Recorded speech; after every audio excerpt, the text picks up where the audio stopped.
Nakikiisa si Pangulong Ferdinand R. Marcos Jr. sa mga kababayan nating Muslim kasabay ng pagsisimula ng Ramadan ngayong Huwebes, February 19.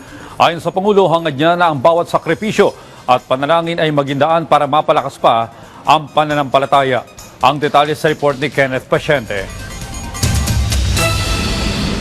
Sa kanyang pakikiisa sa banal na pagsisimula ng Ramadan, hinimok ni Pangulong Ferdinand R. Marcos Jr. ang Muslim community na maging daluyan ng kabutihan, pag-unawa at pagpapalakas ng kapwa. Ayon sa Pangulo, sa bawat oras ng panalangin at pagmumuni-muni ay pagkakataon para buksan ang kanilang sarili sa presensya ni Allah sa pamamagitan ng disiplina, kababaang loob at malasakit sa kapwa, mga halaga na itinataguyod ng Ramadan. Anya, ang paglalaan ng oras para sa espiritual na pagunlad ay hindi lang para sa sarili, kundi para sa buhay ng kapwa. Hangad ng Pangulo na ang bawat sakripisyo, panalangin at pagmumuni-muni ay magpapalalim ng pananampalataya at magpapalakas ng pangako na isabuhay ang mga aral ng Diyos.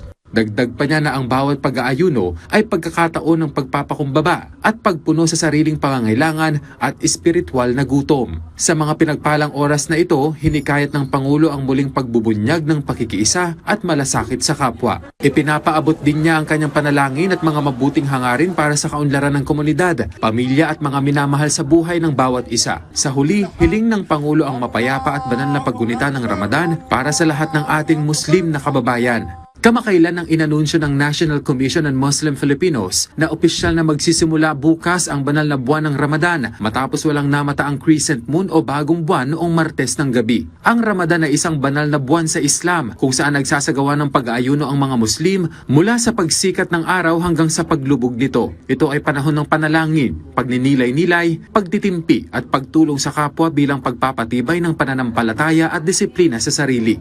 Kenneth Pasyente para sa Pambansang TV sa Bagong Pilipinas.